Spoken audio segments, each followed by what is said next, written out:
ਇਕ ਓੰਕਾਰ ਸ੍ਰੀ ਵਾਹਿਗੁਰੂ ਤੇਰਾ ਸ਼ੁਕਰ ਹੈ। ਧੰਨ ਧੰਨ ਸਾਹਿਬ ਸ੍ਰੀ ਗੁਰੂ ਗ੍ਰੰਥ ਸਾਹਿਬ ਜੀ ਮਹਾਰਾਜ। ਨਾਨਕ ਨਾਮ ਚੜ੍ਹਦੀ ਕਲਾ, ਤੇਰੇ ਭਾਣੇ ਸਰਬੱਤ ਦਾ ਭਲਾ। ਬ੍ਰਹਮ ਕਾਂਸੀ ਅਸਥਾਨ ਸ਼੍ਰੀਮਾਨ ਸੰਤ ਬਰਿਆਮ ਸਿੰਘ ਜੀ ਮਹਾਰਾਜ, ਬ੍ਰਹਮ ਗਿਆਨੀ ਮਹਾਨ ਪੁਰਖ, ਮਾਤਾ ਸ਼੍ਰੀਮਾਨ ਮਾਤਾ ਜੀ ਬ੍ਰਹਮ ਗਿਆਨੀ, ਪਿੰਡ ਮੂਲਾ ਸਿੰਘ ਵਾਲਾ, ਭੀਖੀ, ਮਾਨਸਾ, ਪੰਜਾਬ। ਕਲ ਤਾਰਨ ਗੁਰੂ ਨਾਨਕ ਆਇਆ। ਇਸ ਪਾਵਨ ਪਵਿੱਤਰ ਗੁਰਬਾਣੀ ਦੇ ਬਚਨ ਅਨੁਸਾਰ ਪਲੇਠੇ ਸਤਿਗੁਰੂ ਸ੍ਰੀ ਗੁਰੂ ਨਾਨਕ ਸਾਹਿਬ ਜੀਆਂ ਨੇ ਸਮੇਤ ਸਾਰੇ ਗੁਰੂ ਸਾਹਿਬਾਨ ਅਤੇ ਸ੍ਰੀ ਗੁਰੂ ਗ੍ਰੰਥ ਸਾਹਿਬ ਵਿੱਚ ਮੌਜੂਦ ਭਗਤ ਸਾਹਿਬਾਨ ਜੀ, ਭੱਟ ਸਾਹਿਬਾਨ ਜੀ ਅਤੇ ਸਮੇਂ-ਸਮੇਂ ਸਿਰ ਬ੍ਰਹਮ ਗਿਆਨੀ ਮਹਾਂਪੁਰਖਾਂ ਨੇ ਆਪਣੇ ਜੀਵਨ ਸਫ਼ਰ ਦੇ ਦੌਰਾਨ ਗੁਰਬਾਣੀ ਪ੍ਰਚਾਰ ਦੇ ਮਾਧਿਅਮ ਰਾਹੀਂ ਸਰਬੱਤ ਦੇ ਭਲੇ ਲਈ ਯਤਨਸ਼ੀਲ ਰਹੇ ਅਤੇ ਸਰਬੱਤ ਦਾ ਭਲਾ ਕੀਤਾ। ਮੌਜੂਦਾ ਸਮੇਂ ਗੁਰਗੱਦੀ ਨਸ਼ੀਨ ਪਾਤਸ਼ਾਹ ਸ਼ਬਦ ਜੋਤ ਪ੍ਰਕਾਸ਼ ਸਾਹਿਬ ਸ੍ਰੀ ਗੁਰੂ ਗ੍ਰੰਥ ਸਾਹਿਬ ਜੀ ਗੁਰਬਾਣੀ ਦੇ ਮਾਧਿਅਮ ਰਾਹੀਂ ਹੀ ਦੇਸ਼ ਵਿਦੇਸ਼ ਵਿੱਚ ਸ਼ਰਧਾਲੂ ਸਿੱਖ ਸੰਗਤ ਅਤੇ ਸਰਬੱਤ ਦੇ ਭਲੇ ਦੀ ਅਗਵਾਈ ਕਰ ਰਹੇ ਹਨ। ਇਸ ਸਮੇਂ ਸਾਰੀ ਦੁਨੀਆ ਵਿੱਚ ਕੋਰੋਨਾ ਦਾ ਭਿਆਨਕ ਰੋਗ ਵੱਡੀ ਪੱਧਰ ਤੇ ਪੈਰ ਪਸਾਰ ਰਿਹਾ ਹੈ ਅਤੇ ਸਮੁੱਚੀ ਦੁਨੀਆ ਇਸ ਕਹਿਰ ਤੋਂ ਪੀੜਤ ਅਤੇ ਡਰੀ ਹੋਈ ਹੈ। ਇਸ ਦੇ ਰੋਕਥਾਮ ਅਤੇ ਇਲਾਜ ਲਈ ਹਰ ਵਰਗ ਅਤੇ ਸਮੇਂ ਦੀਆਂ ਸਰਕਾਰਾਂ ਆਪੋ ਆਪਣੇ ਤਰੀਕੇ ਨਾਲ ਯਤਨਸ਼ੀਲ ਹਨ। ਮਿਤੀ 10/4/2020 ਨੂੰ ਸਵੇਰੇ ਅੰਮ੍ਰਿਤ ਵੇਲੇ ਦਾਸ ਨੂੰ ਸ੍ਰੀ ਗੁਰੂ ਗ੍ਰੰਥ ਸਾਹਿਬ ਜੀ ਮਹਾਰਾਜ ਦੇ ਪਾਵਨ ਪਵਿੱਤਰ ਬਾਣੀ ਸੰਗ੍ਰਹਿ ਵਿੱਚੋਂ ਅਤਿਅੰਤ ਸਤਿਕਾਰਯੋਗ ਗੁਰੂਦੇਵ ਸ੍ਰੀ ਰਮਾਇਣ ਪ੍ਰਸਾਦ ਜੀ ਬ੍ਰਹਮ ਗਿਆਨੀ ਅਤੇ ਹੋਰ ਬ੍ਰਹਮ ਗਿਆਨੀ ਮਹਾਨ ਪੁਰਖਾਂ ਦੀ ਅਪਾਰ ਬਖਸ਼ਿਸ਼ ਰਾਹੀਂ ਬਿਲਾਵਲ ਰਾਗ ਵਿੱਚ ਅੰਗ 817 ਤੋਂ ਗੁਰੂ ਬਾਣੀ ਦੀ ਪ੍ਰਾਪਤੀ ਹੋਈ ਹੈ ਅਤੇ ਹੁਕਮ ਹੋਇਆ ਹੈ ਇਹ ਸ਼ਬਦ ਸੰਸਾਰ ਭਰ ਵਿੱਚ ਕੋਰੋਨਾ ਦੀ ਲੜਾਈ ਲੜ ਰਹੇ ਹਰ ਮਨੁੱਖ ਪ੍ਰਾਣੀ ਮਾਤਰ ਤੱਕ ਪਹੁੰਚਾਇਆ ਜਾਵੇ ਅਤੇ ਹਰ ਵਰਗ ਬਿਨਾਂ ਕਿਸੇ ਪ੍ਰਕਾਰ ਦੇ ਵਿਤਕਰੇ ਤੋਂ ਅਤੇ ਹਰ ਸਥਾਨ ਡਿਊਟੀ ਤੇ ਰਹੇ ਕਰਮਚਾਰੀ ਅਤੇ ਘਰਾਂ ਵਿੱਚ ਰਹਿ ਰਹੇ ਮਨੁੱਖ ਪ੍ਰਾਣੀ ਸਾਰੇ ਰਲ ਮਿਲ ਕੇ ਇਸ ਦਾ ਵੱਧੋ-ਵੱਧ ਜਾਪ ਕੀਤਾ ਜਾਵੇ। ਉਪਰੰਤ ਸਰਬੱਤ ਦੇ ਭਲੇ ਅਤੇ ਬਿਮਾਰੀ ਦੇ ਸੰਕਟ ਤੋਂ ਬਚਾਅ ਲਈ ਅਰਦਾਸ ਬੇਨਤੀ ਕਰਨ ਦੀ ਕਿਰਪਾਲਤਾ ਕੀਤੀ ਜਾਵੇ ਜੀ। ਸੰਗਤਾਂ ਵੱਲੋਂ ਜਾਪ ਕਰਨ ਦੇ ਹੁੰਗਾਰੇ ਦੀ ਉਡੀਕ ਵਿੱਚ ਦਾਸਨ ਦਾਸ ਮਨਮੋਹਨ ਸਿੰਘ। ਧਰਮ ਪ੍ਰਚਾਰ ਸਕੱਤਰ ਸ਼੍ਰੀਮਾਨ ਬਲਵੰਤ ਸਿੰਘ ਜੀ, ਚੇਅਰਮੈਨ। ਸੋ ਹੱਥਲੇ ਪੰਨੇ ਦੇ ਉੱਤੇ ਸ੍ਰੀ ਗੁਰੂ ਗ੍ਰੰਥ ਸਾਹਿਬ ਦਾ ਦਰਸਾਇਆ ਗਿਆ ਸ਼ਬਦ ਮੌਜੂਦ ਹੈ, ਜਿਸ ਦੀ ਇੰਨ ਭਿੰਨ ਰੂਪ ਵਿੱਚ ਜਾਪ ਕੀਤੇ ਜਾਣ।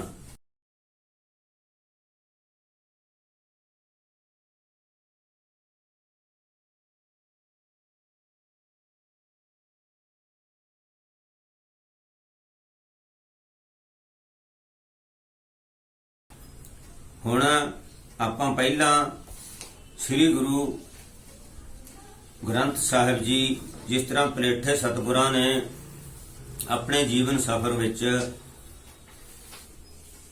ਸਕੂਲ ਜਾਣ ਸਮੇਂ ਪਾਦੇ ਦੀ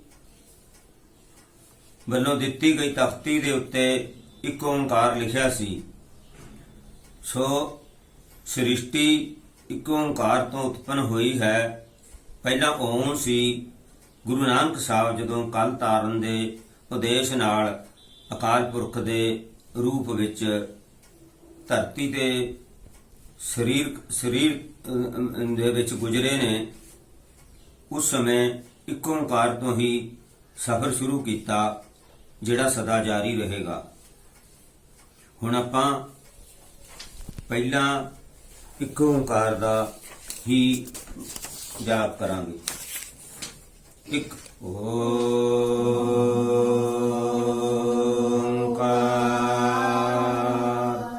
ਇੱਕ ਓੰਕਾਰ,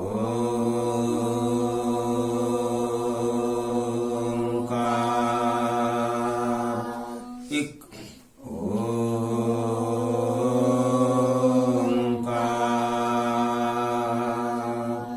ਇੱਕ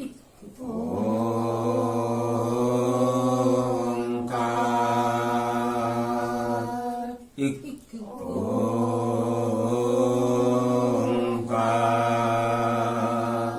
ਸੋ ਗੁਰੂ ਘਰ ਦਾ ਮਹਾ ਮੰਤਰ ਇੱਕ ਓੰਕਾਰ ਹੈ।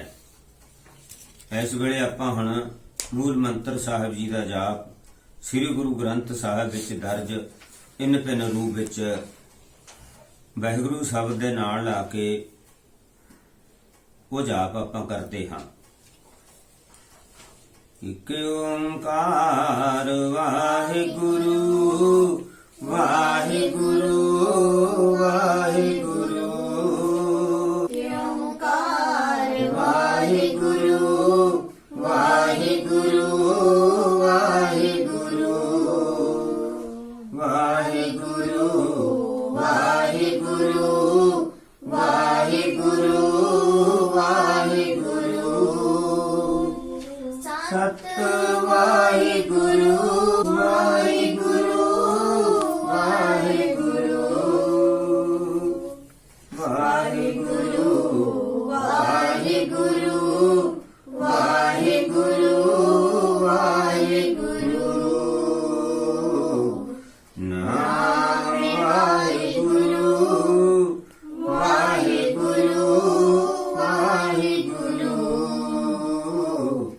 ਵਾਹਿਗੁਰੂ ਵਾਹਿਗੁਰੂ ਵਾਹਿਗੁਰੂ ਵਾਹਿਗੁਰੂ, ਕਰਤਾ ਵਾਹਿਗੁਰੂ ਵਾਹਿਗੁਰੂ ਵਾਹਿਗੁਰੂ ਵਾਹਿਗੁਰੂ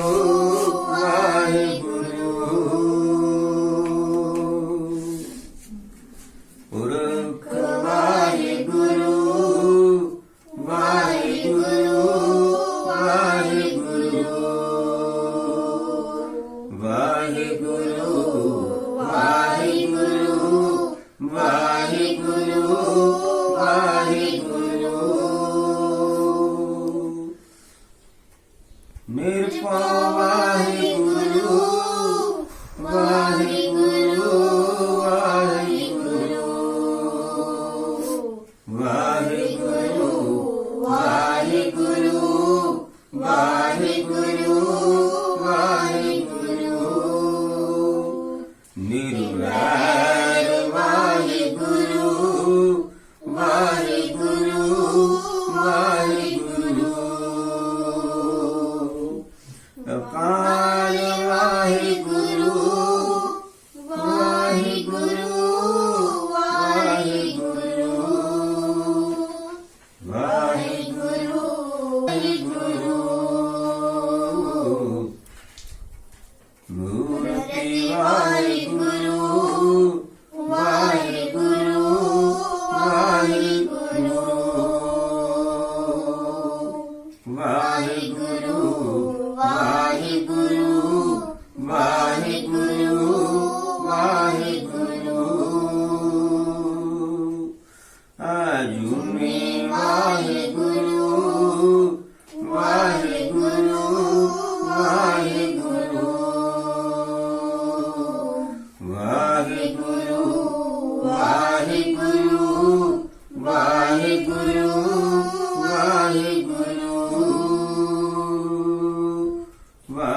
ਵਾਹਿਗੁਰੂ ਵਾਹਿਗੁਰੂ ਵਾਹਿਗੁਰੂ ਵਾਹਿਗੁਰੂ ਸਭੰ ਵਾਹਿਗੁਰੂ ਵਾਹਿਗੁਰੂ ਵਾਹਿਗੁਰੂ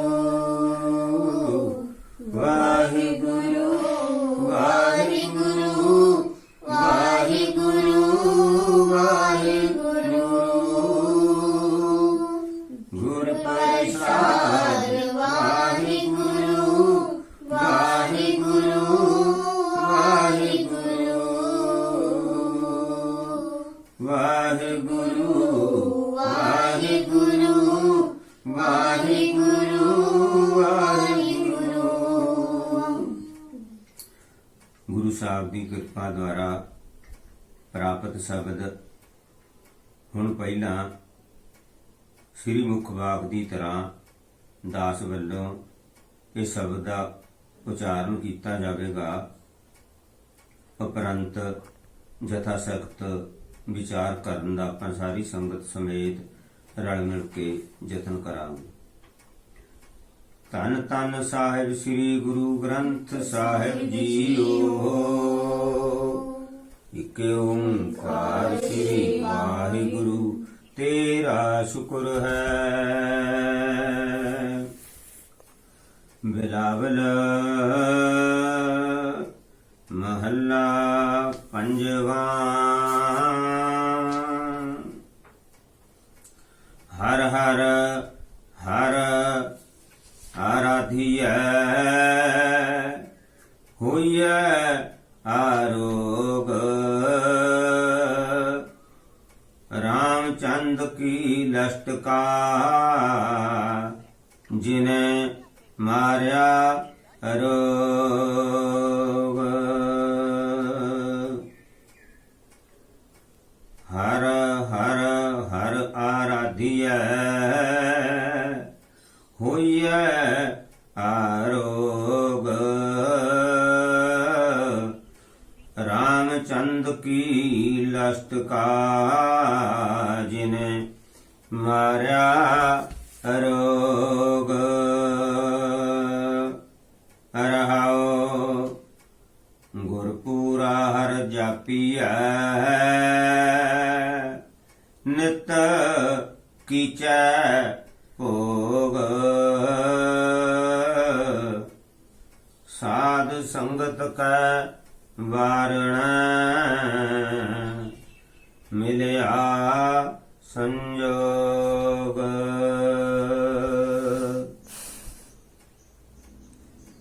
ਜਿਸ ਸਿਮਰਤ ਸੁਖ ਪਾਈਐ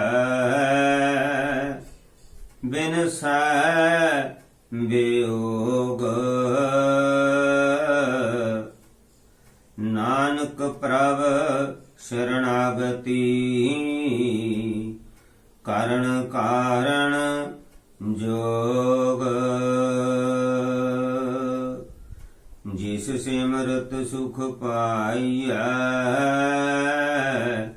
ਬਿਨਸੈ ਬਿਯੋਗ। ਨਾਨਕ ਪ੍ਰਭ ਸ਼ਰਣਾਗਤੀ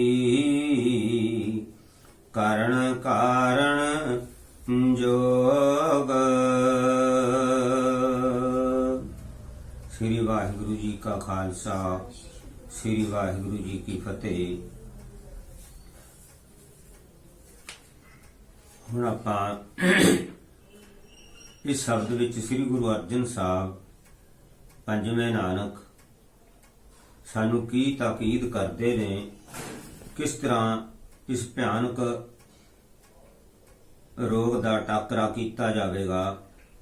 ਆਪਾਂ ਸ੍ਰੀ ਗੁਰੂ ਗ੍ਰੰਥ ਸਾਹਿਬ ਪਵਿੱਤਰ ਜੀ ਦੀ ਪਵਿੱਤਰ ਹੁਕਮ ਦੇ ਉੱਤੋਂ ਇਹ ਗੱਲ ਵਿਚਾਰ ਸਰਵਣ ਕਰਤੇ ਹਾਂ। ਗੁਰੂ ਸਾਹਿਬ ਨੇ ਬਾਣੀ ਦੇ ਵਿੱਚ ਗੁਰੂ ਗੁਰੂ ਗੁਰੂ ਗੁਰੂ ਗੁਰ ਕਾ ਮਨ ਮੋਰ, ਗੁਰੂ ਬਿਨਾ ਨਾਹੀ ਮੈਂ ਹੋਰ, ਰੈਪੀਟੀਸ਼ਨ 3 ਵਾਰ ਲਿਖਣਾ, ਬਾਰ-ਬਾਰ 3 ਵਾਰ ਰਿਪੀਟ ਕਰਨ ਦਾ ਅਰਥ ਹੈ ਕਿ ਉਸ ਅਕਾਲ ਪੁਰਖ ਪਰਮਾਤਮਾ ਤੱਕ ਰਟਨ ਕਰਦੇ ਕਰਦੇ ਸਾਡੀ ਪਹੁੰਚ ਹੋ ਜਾਣੀ। ਇਸੇ ਤਰੀਕੇ ਇਸ ਸ਼ਬਦ ਵਿੱਚ ਗੁਰੂ ਸਾਹਿਬ ਨੇ ਹਰ ਹਰ ਹਰ 3 ਵਾਰ ਲਿਖਿਆ ਹੈ, ਜਿਸ ਦਾ ਡੂੰਘਾ ਅਧਿਐਨ ਕਰਨ ਦੇ ਨਾਲ, ਜਿਸ ਦੀ ਆਰਾਧਨਾ ਕਰਨ ਦੇ ਨਾਲ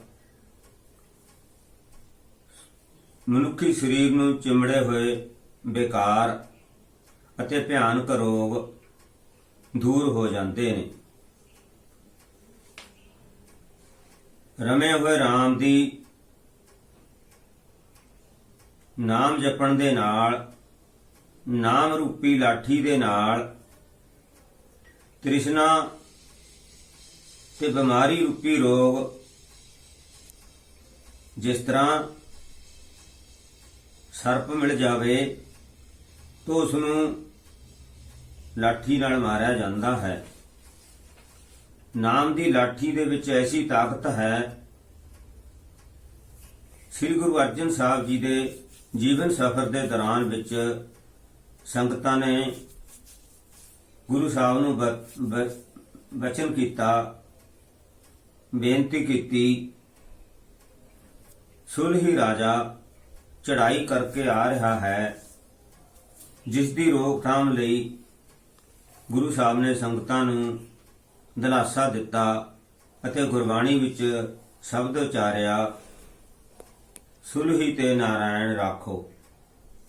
ਹੈ ਨਾਰਾਇਣ, ਸਾਡੀ ਉਸ ਮਹਾਬਲੀ ਨੇ ਜਿਹਨੇ ਨਿਹੱਥਿਆਂ ਦੇ ਉੱਤੇ ਚੜ੍ਹਾਈ ਕੀਤੀ ਹੈ, ਸਾਡੀ ਉਹ ਤੋਂ ਰੱਖਿਆ ਕਰੋ। ਤੋ ਸੰਗਤਾਂ ਨੂੰ ਪਤਾ ਹੈ, ਸੁਲਹੀ ਦਾ ਘੋੜਾ ਡਰ ਕੇ ਪੱਠੇ ਵਿੱਚ ਜਾ ਵੜਿਆ, ਗੁਰੂ ਸਾਹਿਬ ਦਾ ਬਾਲ ਬਾਂਕਾ ਨਹੀਂ ਹੋਇਆ।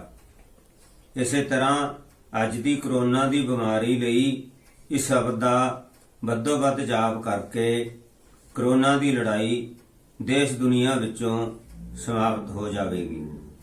ਇਨੀ ਸਤਿਗੁਰੂ ਸਭ ਦਾ ਭਲਾ ਲੋਚ ਰਹੀ ਹੈ। ਇਸੇ ਤਰ੍ਹਾਂ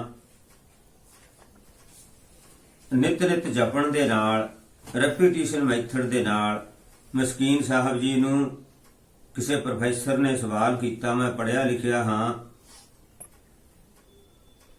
ਮੈਂ ਜਪਜੀ ਸਾਹਿਬ ਦੀ ਬਾਣੀ ਪੜ੍ਹ ਲਈ ਹੈ, ਹੁਣ ਮੈਨੂੰ ਪਤਾ ਲੱਗ ਗਿਆ ਰੋਜ਼-ਰੋਜ਼ ਪੜ੍ਹਨ ਦੀ ਕੀ ਲੋੜ ਹੈ। ਸੋ ਸ੍ਰੀ ਗੁਰੂ ਗ੍ਰੰਥ ਸਾਹਿਬ ਦਾ ਹੀ ਬਚਨ ਹੈ, ਰੋਜ਼-ਰੋਜ਼ ਸਾਨੂੰ ਸਰੀਰ ਦੇ ਇੰਦਰੀਆਂ ਰਾਹੀਂ, ਅੱਖਾਂ ਰਾਹੀਂ, ਕੰਨਾਂ ਰਾਹੀਂ, ਹੱਥਾਂ ਪੈਰਾਂ ਰਾਹੀਂ ਰੋਜ਼-ਰੋਜ਼ ਮੈਲ ਲੱਗਦੀ ਹੈ। ਇਸ ਲਈ ਗੁਰੂ ਸਾਹਿਬ ਦਾ ਹੁਕਮ ਹੈ, ਨਿਤ ਜਪਣਾ, ਨਿਤ ਧਿਆਉਣਾ, ਨਿਤ ਆਰਾਧਨਾ, ਸਾਧ ਸੰਗਤ ਕਰਨੀ, ਗੁਰਮੁਖਾਂ ਦੇ ਚਰਨੀ, ਪ੍ਰਣਵਤ ਨਾਨਕ ਤਿਨ ਕੀ ਸਰਣਾ, ਜਿੰਤੂ ਨਾਹੀ ਵਿਸਰਿਆ। ਜਦੋਂ ਅਸੀਂ ਸਾਧ ਸੰਗਤ ਵਿੱਚ ਰਲਦੇ ਹਾਂ ਤਾਂ ਸਾਡੇ ਸੰਜੋਗ ਭਲੇ ਹੋ ਜਾਂਦੇ ਨੇ। ਸੋ ਆਪਾਂ ਇੱਕ ਧਾਰਨਾ ਪੜ੍ਹੀਏ, ਕਰੇ ਇਸ਼ਨਾਨ ਸਿਮਰ ਪ੍ਰਭ ਆਪਣਾ, ਕਰੇ ਇਸ਼ਨਾਨ ਸਿਮਰ ਪ੍ਰਭ ਆਪਣਾ, ਮਨ ਤਨ ਭਏ ਰੂਪਾ ਜੀ, ਕਿ ਮਨ ਤਨ ਭਏ ਰੂਪਾ ਜੀ, ਕਿ ਮਨ ਤਨ ਭਏ ਰੂਪਾ ਜੀ। ਸਤਿਕਾਰਯੋਗ ਸੰਤ ਬਾਬਾ ਅਤਰ ਸਿੰਘ ਜੀ, ਮਹਾਨ ਪੁਰਖ ਮਸਤੂਆਣਾ ਸਾਹਿਬ ਵਾਲੇ, 2 ਪ੍ਰਕਾਰ ਦੀ ਵਿਦਿਆ ਹਿੰਦੂ ਯੂਨੀਵਰਸਿਟੀ ਬਨਾਰਸ ਦਾ ਨੀਂਹ ਪੱਥਰ ਰੱਖਦੇ ਹੋਏ ਉੱਥੇ ਮੌਜੂਦ ਸੰਗਤ ਅਤੇ ਸੂਟ ਬੂਟ ਵਾਲੇ ਅਹਿਲਕਾਰਾਂ ਨੂੰ, ਜੋ ਬਾਹਰੋਂ ਵਿਦੇਸ਼ਾਂ ਵਿੱਚੋਂ ਵੀ ਆਏ ਹੋਏ ਸੀ, ਜੋ ਸੰਤਾਂ ਬਾਰੇ ਇਹ ਸੋਚਦੇ ਸੀ ਕਿ ਸਾਦਾ ਮਰਾਦਾ ਬੰਦਾ ਯੂਨੀਵਰਸਿਟੀ ਦਾ ਨੀਂਹ ਪੱਥਰ ਨੂੰ ਰੱਖਣ ਵਾਸਤੇ ਬੁਲਾ ਲਿਆ ਹੈ, ਮੰਨੀ ਗੱਲ ਵੀ ਪੱਥਰ ਲਾ ਦੂਗਾ, ਪਰ ਲੈਕਚਰ ਕੀ ਕਰੂਗਾ। ਮਹਾਂਪੁਰਖਾਂ ਨੂੰ ਪੱਥਰ ਦੀ ਰਸਮ ਦੇ ਉਪਰੰਤ ਲੈਕਚਰ ਸਟੈਂਡ ਉੱਤੇ ਸੱਦਾ ਦਿੱਤਾ ਗਿਆ, ਖੜਾ ਕੀਤਾ ਗਿਆ ਲੈਕਚਰ ਕਰਨ ਵਾਸਤੇ। ਤੋ ਉਹਨਾਂ ਨੇ ਉੱਥੇ ਕਿਹਾ ਸੀ, ਵਿਦਿਆ 2 ਪ੍ਰਕਾਰ ਦੀ ਹੈ, ਇੱਕ ਜੋ ਬੱਚਿਆਂ ਨੂੰ ਸੰਸਾਰ ਦਾ ਕੰਮ ਚਲਾਉਣ ਵਾਸਤੇ ਪੜ੍ਹਨੀ ਪੈਂਦੀ ਹੈ, ਔਰ ਸਿਆਣਿਆਂ ਨੂੰ ਸੰਸਾਰ ਤੋਂ ਸੁਰਖਰੂ ਹੋ ਕੇ ਜਾਣ ਵਾਸਤੇ ਪੜ੍ਹਨੀ ਚਾਹੀਦੀ ਹੈ। ਸੋ ਤੁਰਕੀ ਬਾਣੀ ਦੇ ਬਚਨ ਦੀ ਜੋ ਵਿਦਿਆ ਹੈ ਉਸ ਦੇ ਨਾਲ ਸਾਰੇ ਰੋਗ ਦੇਹੀ ਦੇ ਅੰਦਰ ਅਤੇ ਬਾਹਰ ਦੇ, ਜਿੱਥੇ ਜਾਏ ਬਹਿ ਮੇਰਾ ਸਤਿਗੁਰੂ ਸੋ ਥਾਨ ਸੁਹਾਵਾ, ਗੁਰਸਿੱਖੀ ਸੋ ਥਾਨ ਭਾ ਲਿਆ ਲੈ ਧੂਰ ਮੁਖ ਲਾਵਾ। ਸੋ ਆਪਾਂ ਇੱਕ ਛੋਟੀ ਜਿਹੀ ਧਾਰਨਾ ਇਹ ਵੀ ਪੜ੍ਹ ਲਈਏ। ਜਿੱਥੇ ਜਾਏ ਬਹਿ ਮੇਰਾ ਸਤਿਗੁਰੂ ਸੋ ਥਾਨ ਸੁਹਾਵਾ, ਗੁਰਸਿੱਖੀ ਸੋ ਥਾਨ ਪਾਲਿਆ ਲੈ ਧੂਰ ਮੁਖ ਲਾਵਾ। ਬਾਰ ਬਾਰ ਜਾਪ ਕਰਦੇ ਕਰਦੇ ਰਟਨ ਹੋਣ ਦੇ ਨਾਲ 4 ਪ੍ਰਕਾਰ ਦੀ ਬਾਣੀ ਚੌਥੀ ਸਟੇਜ ਤੇ ਜਾਣ ਨਾਲ ਬੇਖਰੀ ਬਾਣੀ, ਪਸੰਤੀ ਬਾਣੀ, ਮੱਧਮਾ ਬਾਣੀ, ਪਰਾ ਬਾਣੀ। ਜਦੋਂ ਸਾਡਾ ਜਾਪ ਪਰਾ ਬਾਣੀ ਵਿੱਚ ਚਲਾ ਜਾਂਦਾ ਹੈ ਤਾਂ ਵਿਰਾਟ ਹੋ ਜਾਂਦਾ ਹੈ। ਲੋਕ ਅਤੇ ਪਰਲੋਕ ਵਿੱਚ ਆਨੰਦ ਹੋਣ ਲੱਗ ਪੈਂਦਾ ਹੈ। ਜਗਿਆਸੂ ਆਨੰਦਿਤ ਰਹਿਣ ਲੱਗ ਜਾਂਦਾ ਹੈ, ਜਿੱਥੇ ਬਿਮਾਰੀ ਪੋ ਨਹੀਂ ਸਕਦੀ, ਜਿੱਥੇ ਕੋਈ ਰੋਗ ਪੋ ਨਹੀਂ ਸਕਦਾ। ਜਿਸ ਪਰਮ ਪਿਤਾ ਪਰਮਾਤਮਾ ਦੀ ਆਰਾਧਨਾ ਕਰਨ ਨਾਲ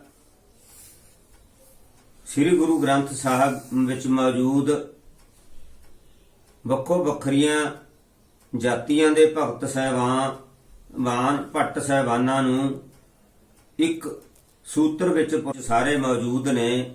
ਅਸੀਂ ਸਾਰੇ ਸ੍ਰੀ ਗੁਰੂ ਗ੍ਰੰਥ ਸਾਹਿਬ ਨੂੰ ਨਮਨਾ ਕਰਦੇ ਹਾਂ, ਜਿਹਦੇ ਨਾਲ ਸਾਡਾ ਪਰਮਾਤਮਾ ਨਾਲੋਂ ਵਿਛੜੇ ਹੋਏ ਸੰਜੋਗ ਬਣ ਕੇ ਦੁਬਾਰਾ ਮਿਲ ਪੈਂਦੇ ਹਾਂ। ਪ੍ਰਭੂ ਦੀ ਸ਼ਰਨ ਵਿੱਚ ਜਾਣ ਨਾਲ ਸਾਨੂੰ ਸਮਰੱਥ ਪ੍ਰਭੂ ਦੇ ਦਰਸ਼ਨ ਹੋ ਜਾਂਦੇ ਨੇ, ਜੋ ਸਾਰੀ ਸ੍ਰਿਸ਼ਟੀ ਦਾ ਰਚయిਤਾ ਹੈ। ਸਾਚੇ ਤੇ ਪਵਨਾ ਭਇਆ, ਪਵਨੇ ਤੇ ਜਲ ਹੋਈ, ਜਲ ਤੇ ਤ੍ਰਿਪਵਨ ਸਾਜਿਆ, ਘਟ ਘਟ ਜੋਤ ਸਮੋਈ। ਸਦੋਂ ਸਾਧ ਸੰਗਤ ਜੀਓ, ਆਪਾਂ ਸਾਰਿਆਂ ਨੇ ਰਲ ਮਿਲ ਕੇ ਥੋੜਾ ਮੋਟਾ ਯਤਨ ਕੀਤਾ ਹੈ ਇਸ ਨੂੰ ਸਮਝਾਉਣ ਦਾ। ਹੁਣ ਆਪਾਂ ਇਸ ਦਾ ਲੈਟਰ ਬਾਈ ਲੈਟਰ, ਸ਼ਬਦ ਬਾਈ ਸ਼ਬਦ ਇਸ ਦਾ ਥੋੜਾ ਜਿਹਾ ਵਿਚਾਰ ਕਰਦੇ ਹਾਂ, ਤਾਂ ਜੋ ਪੜ੍ਹਨ ਸੁਣਨ ਵਾਲਿਆਂ ਨੂੰ ਇਸ ਦਾ ਚਾਅ ਉਮੜ ਪਵੇ ਔਰ ਜਾਪ ਕੀਤਾ ਜਾਵੇ, ਔਰ ਇਸ ਬਿਮਾਰੀ ਤੋਂ, ਕਰੋਨਾ ਦੀ ਬਿਮਾਰੀ ਤੋਂ ਸਰਬੱਤ ਸੰਗਤ ਮਿਲ ਕੇ ਸੰਗਤ ਵਿੱਚ ਪ੍ਰਮਾਤਮਾ ਦਾ ਵਾਸਾ ਹੁੰਦਾ ਹੈ। ਜਦੋਂ ਸਾਰੇ ਆਪਣੋ ਆਪਣੀ ਘਰੇ ਆਵਾਜ਼ਾਂ ਦੇਣਗੇ, ਜਾਪ ਕਰਨਗੇ, ਰੋਮ ਰੋਮ ਰਾਹੀਂ ਵੱਡੀ ਕਮਾਈ ਵਾਲਿਆਂ ਦਾ ਜਾਪ ਜਾਏਗਾ ਸਤਿਗੁਰਾਂ ਦੇ ਪਾਸ, ਤਾਂ ਇਸ ਬਿਮਾਰੀ ਨੂੰ ਠੱਲ ਪੈਣਾ ਯਕੀਨੀ ਹੋ ਜਾਵੇਗਾ।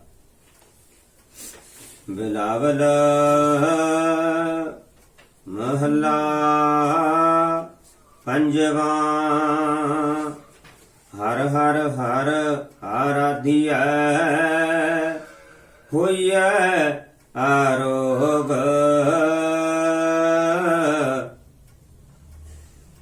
ਸ੍ਰੀ ਗੁਰੂ ਅਰਜਨ ਸਾਹਿਬ ਮਹਾਰਾਜ ਜੀ ਨੇ ਸੁਖਮਨੀ ਸਾਹਿਬ ਜੀ ਦੀ ਪਵਿੱਤਰ ਬਾਣੀ ਦੇ ਵਿੱਚ ਹੁਕਮ ਕੀਤਾ ਹੈ, ਜੈ ਪ੍ਰਸਾਦ ਆਰੋਗ ਕੰਚਨ ਦੇਹੀ, ਲਿਵ ਲਾਵੋ ਤਿਸ ਰਾਮ ਸਨੇਹੀ। ਸਨੇਹੀ ਪਿਆਰੇ ਨੂੰ ਕਹਿੰਦੇ ਨੇ, ਉਸ ਤੋਂ ਪਿਆਰਾ ਹੋਰ ਕੋਈ ਨਹੀਂ ਹੋ ਸਕਦਾ। ਕੋਈ ਦੁਨੀਆਦਾਰ ਉਸ ਪਰਮਾਤਮਾ ਤੋਂ ਪਿਆਰਾ ਨਹੀਂ ਹੋ ਸਕਦਾ। ਇਸ ਗੱਲ ਦੀ ਪੁਸ਼ਟੀ ਇਸ ਤਰੀਕੇ ਨਾਲ ਹੁੰਦੀ ਹੈ ਕਿ ਉਹ ਘਟ ਘਟ ਕੇ ਅੰਤਰ ਕੀ ਜਾਣਤ, ਭਲੇ ਬੁਰੇ ਕੀ ਪੀਰ ਪ੍ਰਸ਼ਾਂਤ। ਅਸੀਂ ਸਾਰੇ ਕਹੋ ਕਬੀਰ RAM ਕੀ ਅੰਸ਼। ਅਸੀਂ ਸਿੱਧੂ ਗਰੇਵਾਲ ਜਾਂ ਜਾਤੀਵਾਦ ਨਹੀਂ ਹਾਂ, ਅਸੀਂ RAM ਕੀ ਅੰਸ਼ ਹਾਂ। ਸੋ ਸ੍ਰੀ ਗੁਰੂ ਗ੍ਰੰਥ ਸਾਹਿਬ ਦੇ ਵਿੱਚ ਭਗਤ ਬਾਣੀ ਬਿਨਾਂ ਕਿਸੇ ਵਿਤਕਰੇ ਤੋਂ ਦਰਜ ਕਰਨਾ ਗੁਰੂ ਸਾਹਿਬਾਂ ਦਾ ਇਹੀ ਉਦੇਸ਼ ਸੀ ਵੀ ਸੰਸਾਰ ਵਿੱਚੋਂ ਪੰਡਤ ਅਤੇ ਝੂਠੇ ਕਾਜ਼ੀਆਂ ਦਾ ਨਾਸ਼ ਕੀਤਾ ਜਾਵੇ। ਸੋ ਹਰੀ ਦੀ ਆਰਾਧਨਾ ਕਰਨ ਦੇ ਨਾਲ ਤਨ ਤੇ ਮਨ ਦੋਵੇਂ ਰੋਗ ਹੋ ਜਾਂਦੇ ਨੇ। ਸ੍ਰੀ ਗੁਰੂ ਨਾਨਕ ਸਾਹਿਬ ਨੇ ਸਿੱਧ ਗੋਸ਼ਟੀ ਦੇ ਦੌਰਾਨ ਸਿੱਧਾਂ ਦਾ ਤਨ ਤੇ ਮਨ ਦੋਵੇਂ ਤਰੀਕੇ ਨਾਲ ਦੋਨੋਂ ਤ੍ਰਿਪਤ ਕੀਤੇ। ਵਿਚਾਰ ਦੇ ਨਾਲ ਮਨ ਤ੍ਰਿਪਤ ਕੀਤਾ। ਤਨ ਨਾਲ ਭੁੱਖ ਤੋਂ ਪੀੜਿਤ ਬਹੁਤ ਸਾਰੇ ਸਿੱਧ ਕਈ ਚਿਰਾਂ ਤੋਂ ਸਮਾਧੀ ਵਿੱਚ ਬੈਠੇ ਹੋਏ ਸੁੱਕ ਰਹੇ ਸੀ। ਉਹਨਾਂ ਦੇ ਸਰੀਰ ਅਤਿਅੰਤ ਕਮਜ਼ੋਰ ਹੋ ਚੁੱਕੇ ਸੀ। ਤੋ ਸਿੱਧਾਂ ਨੇ ਸੋਚਿਆ ਇਹ ਬਾਲਕ ਨੂੰ ਫਸਾ ਲਈਏ। ਹੁਣ ਇਹ ਸਾਤੋਂ ਵੈਸੇ ਵਿਚਾਰ ਵਿੱਚ ਜਿੱਤਿਆ ਨਹੀਂ ਗਿਆ, ਇਸ ਨੂੰ ਅਸੀਂ ਇਸ ਤਰੀਕੇ ਦਾ ਸਵਾਲ ਪਾਉਂਦੇ ਹਾਂ ਵੀ ਜਿਹੜੇ ਨੂੰ ਬਿਨਾਂ ਦੰਦਾਂ ਵਾਲੇ ਐਸਾ ਸਾਨੂੰ ਕੀ ਭੋਜਨ ਖਵਾਊਗਾ ਜਿਹੜੇ ਸਾਰੇ ਤ੍ਰਿਪਤ ਹੋਣ। ਤੋ ਸ੍ਰੀ ਗੁਰੂ ਨਾਨਕ ਸਾਹਿਬ ਨੇ ਉਸ ਸਮੇਂ ਸਿੱਧਾਂ ਨੂੰ ਕੜਾਹ ਪ੍ਰਸਾਦ ਦੀ ਦੇਗ, ਜਿਹਨੂੰ ਤਿਹੌਲਾ ਕਿਹਾ ਜਾਂਦਾ ਹੈ, ਉਹ ਬਣਾ ਕੇ ਪਹਿਲੀ ਵਾਰ ਸੰਸਾਰ ਵਿੱਚ ਉਸ ਵੇਲੇ ਉਹਨਾਂ ਨੂੰ ਤਨ ਦੇ ਤੌਰ ਤੇ ਛਕਾ ਕੇ ਤ੍ਰਿਪਤ ਕੀਤਾ ਸੀ। ਸੋ ਇਹ ਲੰਗਰ ਦੇ ਪ੍ਰਥਾ ਉਸ ਸਮੇਂ ਤੋਂ ਹੀ ਚੱਲਦੀ ਆਈ ਹੈ। ਲੰਗਰ ਦੇ ਨਾਲ ਨਾਲ ਜਿੱਥੇ ਪ੍ਰਸਾਦ ਪਾਣੀ ਸੀ ਉੱਥੇ ਕੜਾਹ ਪ੍ਰਸਾਦ ਬਜ਼ੁਰਗ ਲੋਕ ਵੀ ਬਿਨਾਂ ਚਵਾਇਆ ਬਿਨਾਂ ਦੰਦਾਂ ਵਾਲੇ ਵੀ ਈਜ਼ੀਲੀ ਖਾ ਸਕਦੇ ਸੀ। ਸੋ ਆਪਾਂ ਇੱਕ ਧਾਰਨਾ ਪੜ੍ਹੀਏ ਤਾਂ ਕਿ ਥੋੜੇ ਜਿਹੇ ਕਾਦਰ ਹੋ ਜਾਈਏ। ਸਾਡੇ ਬਾਬੇ ਨਾਨਕ ਨੇ ਸਈਓ ਲੰਗਰ ਨਾਮ ਦਾ ਲਾਇਆ। ਸਾਡੇ ਬਾਬੇ ਨਾਨਕ ਨੇ ਸਈਓ ਲੰਗਰ ਨਾਮ ਦਾ ਲਾਇਆ। ਨੀਉ ਪਰ ਪਰ ਕੜਛੇ ਪਾਵੇ ਸਭ ਨੂੰ ਰਜਾਵੇ। ਲੰਗਰ ਛਕਣ ਜੋ ਆਇਆ। ਸਾਡੇ ਬਾਬੇ ਨਾਨਕ ਨੇ ਸਈਓ ਲੰਗਰ ਨਾਮ ਦਾ ਲਾਇਆ। ਅੱਜ ਸ੍ਰੀ ਗੁਰੂ ਗ੍ਰੰਥ ਸਾਹਿਬ ਮੋਬਾਈਲਾਂ ਦੇ ਵਿੱਚ ਲੋਕ ਪਰਲੋਕ ਵਿੱਚ ਸਾਰੀ ਰਿਕਾਰਡਿੰਗ ਬਾਣੀ ਦੀ, ਕੀਰਤਨ ਦੀ, ਕਥਾ ਦੀ ਲੋਕਾਂ ਦੇ ਕੋਲ ਹੈ। ਲਾਇਬ੍ਰੇਰੀਆਂ ਲੋਕਾਂ ਦੀਆਂ ਜੇਬਾਂ ਵਿੱਚ ਹੋ ਗਈਆਂ। ਇਹ ਸਮੇਂ ਦੇ ਨਾਲ ਅਕਾਲ ਪੁਰਖ ਦੀ ਹੀ ਮੌਜ ਹੈ। ਜਿਹੀਆਂ ਆਜ਼ਾਦਾਂ ਹੋ ਗਈਆਂ। ਘਰ ਘਰ ਵਿੱਚ ਧਰਮਸਾਲ। ਸੋ ਘਰ ਘਰ ਵਿੱਚ ਦੀ ਬਜਾਏ ਅਸੀਂ ਬੋਲੀਏ ਘਟ ਘਟ ਵਿੱਚ, ਇਹਨੂੰ ਐਉਂ ਸਮਝੀਏ ਅਸੀਂ ਗੁਰਬਾਣੀ ਨੂੰ ਅਸੀਂ ਨਹੀਂ ਛੇੜ ਸਕਦੇ। ਇਹਨੂੰ ਐਵੇਂ ਸਮਝ ਲਈਏ ਘਟ ਘਟ ਮੈਂ ਹਰ ਜੂ ਬਸੈ ਸੰਤਨ ਕਹਿਓ ਪੁਕਾਰ। ਹਰ ਸਰੀਰ ਵਿੱਚ ਵਸਦਾ ਹਰੀ ਪ੍ਰਮਾਤਮਾ ਆਰਾਧਨਾ ਦੇ ਰਾਹੀਂ ਪ੍ਰਗਟ ਹੋ ਜਾਂਦਾ ਹੈ, ਰੋਗਾਂ ਦਾ ਘਾਣ ਹੋ ਜਾਂਦਾ ਹੈ। ਰਾਮਚੰਦ ਕੀ ਲਸ਼ਟ ਕਾ ਜਿਨੇ ਮਾਰਿਆ ਰੋਗ। ਸੋ ਜਿਹੜੇ ਬ੍ਰਹਮ ਗਿਆਨੀ ਮਹਾਂਪੁਰਖ ਨੇ ਉਹਨਾਂ ਨੂੰ ਪਤਾ ਹੈ ਰਾਮਚੰਦ ਜਦੋਂ ਆਤਮ ਪ੍ਰਕਾਸ਼ ਹੁੰਦਾ ਹੈ। ਚੰਦ ਦਾ ਅਰਥ ਹੈ ਰੋਸ਼ਨੀ ਦੇਣ ਵਾਲਾ, ਸੀਤਲ ਰੋਸ਼ਨੀ ਦੇਣ ਵਾਲਾ। ਰਾਮ ਦਾ ਅਰਥ ਰਮਿਆ ਹੋਇਆ ਰਾਮ ਹੈ। ਲਸ਼ਟਕਾ ਹੈ ਲਾਠੀ, ਲੜ ਲੱਗ ਜਾਣਾ, ਬਾਰ-ਬਾਰ ਰਟਨ ਕਰਨਾ, ਸ਼ਬਦ ਰੂਪ ਹੋ ਜਾਣਾ, ਜਿਹਦੇ ਨਾਲ ਰੋਗ ਚਲੇ ਜਾਂਦੇ ਨੇ। ਸੋ ਜਦੋਂ ਆਤਮ ਪ੍ਰਕਾਸ਼ ਹੋ ਜਾਂਦਾ ਹੈ, ਅਨੁਭਵ ਵਾਲੇ ਲੋਕਾਂ ਨੂੰ ਪਤਾ ਹੈ ਉਹ ਚੰਦਰਮਾ ਦੀ ਸੀਤਲਤਾ ਜੈਸਾ ਹੀ ਚਾਨਣ ਆਤਮ ਪ੍ਰਕਾਸ਼ ਗੁਰਸਿੱਖਾਂ ਦੇ ਅੰਦਰ ਹੋ ਜਾਂਦਾ ਹੈ, ਜਿਹਦੇ ਨਾਲ ਨਸ ਬੰਜੋ ਕਿਲ ਵਿਖੋ ਕਰਤਾ ਘਰ ਆਇਆ, ਦੇ ਬਚਨ ਅਨੁਸਾਰ ਰੋਗ ਕੋਈ ਨਹੀਂ ਰਹਿੰਦਾ। ਹਉਮੈ ਰੋਗ, ਤ੍ਰਿਸ਼ਨਾ ਰੋਗ, 5 ਪ੍ਰਕਾਰ ਦੇ ਵਿਕਾਰਾਂ ਦੇ ਰੋਗ ਅੰਦਰੋਂ ਚਲੇ ਜਾਂਦੇ ਨੇ। ਮਨੁੱਖ ਪ੍ਰਾਣੀ ਪਾਰ ਬ੍ਰਹਮ ਦੇ ਵਿੱਚ ਲੀਨਤਾ ਹਾਸਲ ਕਰ ਲੈਂਦੇ ਨੇ। ਰਹਾਉ ਗੁਰਪੂਰਾ ਹਰ ਜਾਪੀਐ, ਨਿਤ ਕੀਚੈ ਭੋਗ।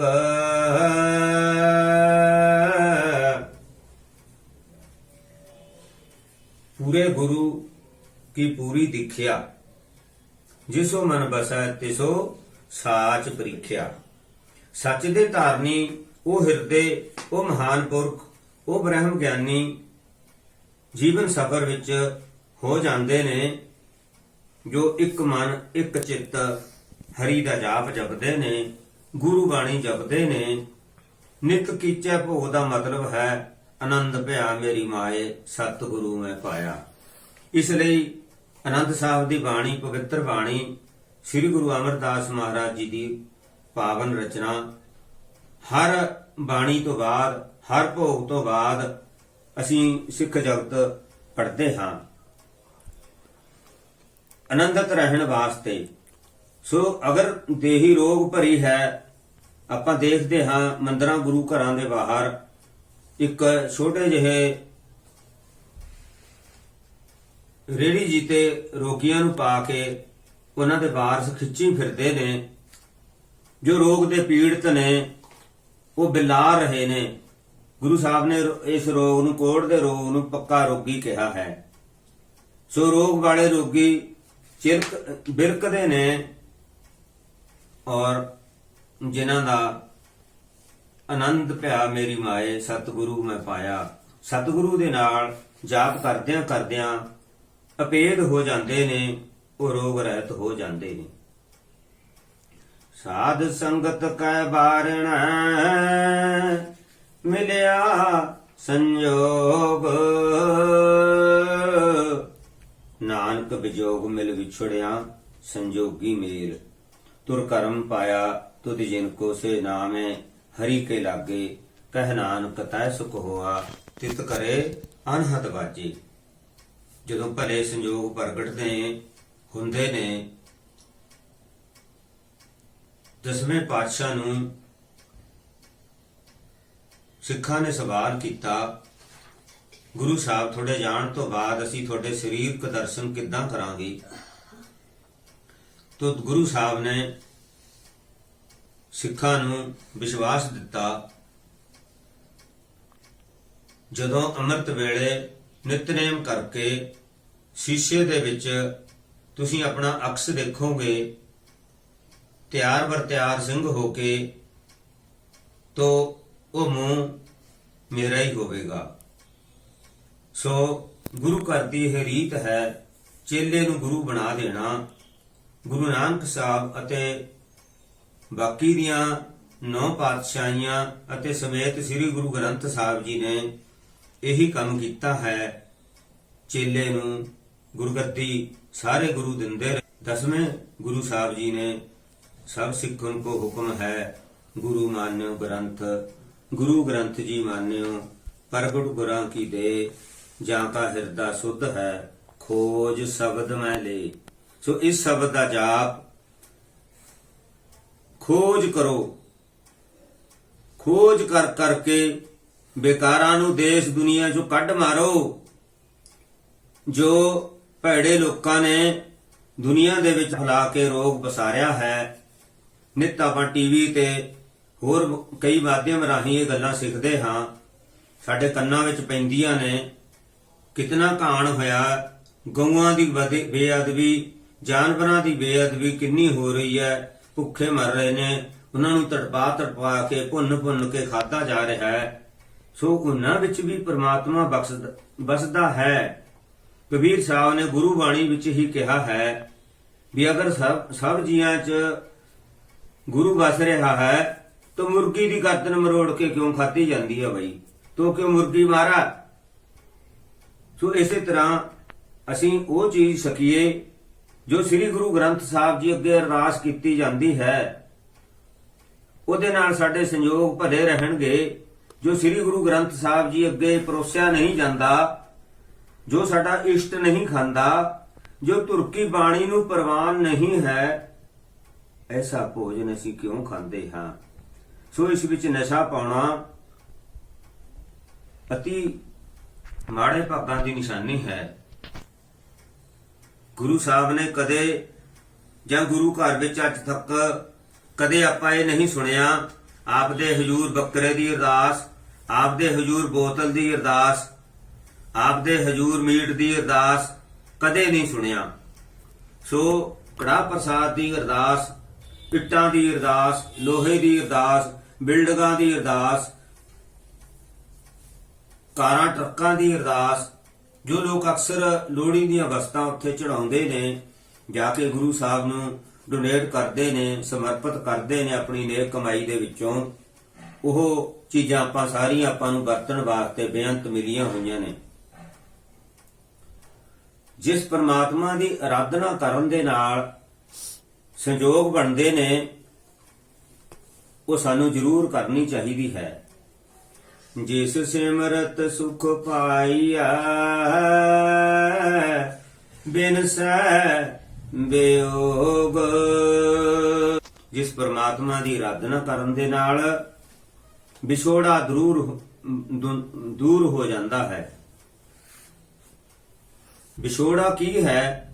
ਪਰਮਾਤਮਾ ਤੋਂ ਵਿਛੜ ਕੇ 84 ਲੱਖ ਜੂਨ ਦਾ ਭਰਮਣ ਹੈ।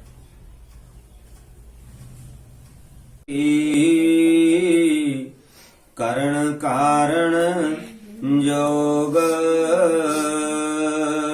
ਆਗਤੀ, ਕਰਨ ਕਾਰਣ ਜੋਗ। ਪ੍ਰਭੂ ਦੀ ਸ਼ਰਨ ਵਿੱਚ ਜਾਣ ਨਾਲ, ਐਸੇ ਪ੍ਰਭੂ ਦੀ ਸ਼ਰਨ ਵਿੱਚ ਜਾਣ ਨਾਲ ਜਿਹੜਾ ਸ੍ਰਿਸ਼ਟੀ ਨੂੰ ਚਲਾਉਂਦਾ ਹੈ, ਜੋ ਐਸੀ ਤਾਕਤ ਰੱਖਦਾ ਹੈ, ਜਿਸ ਦੇ ਹੱਥ ਵਿੱਚ ਸਾਰੀਆਂ ਤਾਕਤਾਂ ਨੇ, ਉਹ ਸਾਰੀਆਂ ਤਾਕਤਾਂ ਦਾ ਮਾਲਕ ਹੈ। ਸੋ ਐਸੇ ਪਾਵਨ ਪਵਿੱਤਰ ਸ਼ਬਦ ਦੀ ਆਰਾਧਨਾ ਕਰਕੇ ਅਸੀਂ ਭਿਆਨਕ ਰੋਗ ਕਰੋਨਾ ਦਾ ਟਾਕਰਾ ਕਰਕੇ ਇਸ ਨੂੰ ਦੁਨੀਆ ਵਿੱਚੋਂ ਕੱਢ ਸਕਦੇ ਹਾਂ। ਗੁਰੂ ਦੀ ਸ਼ਰਨ ਵਿੱਚ ਜਾਣਾ ਅਤਿਅੰਤ ਚੰਗੇ ਭਾਗਾਂ ਦੀ ਨਿਸ਼ਾਨੀ ਹੈ। ਸੋ ਆਪਾਂ ਛੇਕੜ ਵਿੱਚ ਇੱਕ ਧਾਰਨਾ ਪੜ੍ਹ ਕੇ ਸਮਾਪਤੀ ਕਰਦੇ ਹਾਂ। ਚਰਨ ਸ਼ਰਨ ਗੁਰ ਇੱਕ ਪੈਂਡਾ ਜਾਏ ਚੱਲ, ਚਰਨ ਸ਼ਰਨ ਗੁਰ ਇੱਕ ਪੈਂਡਾ ਜਾਏ ਚੱਲ। ਸਤਿਗੁਰ ਕੋਟ ਪੈਂਡਾ ਅੱਗੇ ਹੋਈ ਨੀਤ ਹੈ, ਨਿਤ ਨਿਤ ਨਿਤ ਹੈ, ਨਿਤ ਨਿਤ ਨਿਤ ਹੈ। ਸ੍ਰੀ ਵਾਹਿਗੁਰੂ ਜੀ ਕਾ ਖਾਲਸਾ, ਸ੍ਰੀ ਵਾਹਿਗੁਰੂ ਜੀ ਕੀ ਫਤਿਹ। ਨਾਨਕ ਨਾਮ ਚੜ੍ਹਦੀ ਕਲਾ, ਤੇਰੇ ਭਾਣੇ ਸਰਬਤ ਕਾ ਭਲਾ। ਸੋ ਆਪਾਂ ਇਸ ਸ਼ਬਦ ਨੂੰ ਜਪਣ ਦਾ ਤਰੀਕਾ ਵੀ ਥੋੜਾ ਜਿਹਾ ਦਾਸ ਦੱਸਦਾ ਹੈ।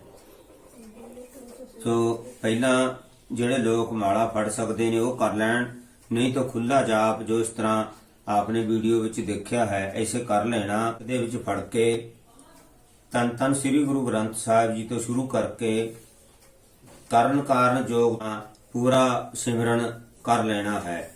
ਯਤਨ ਕਰਨਾ ਅੱਖਾਂ ਬੰਦ ਕਰਕੇ ਕੀਤਾ ਜਾਵੇ ਤਾਂ ਕਿ ਅੰਤਰ ਆਤਮੇ ਹੋ ਜਾਵੇ।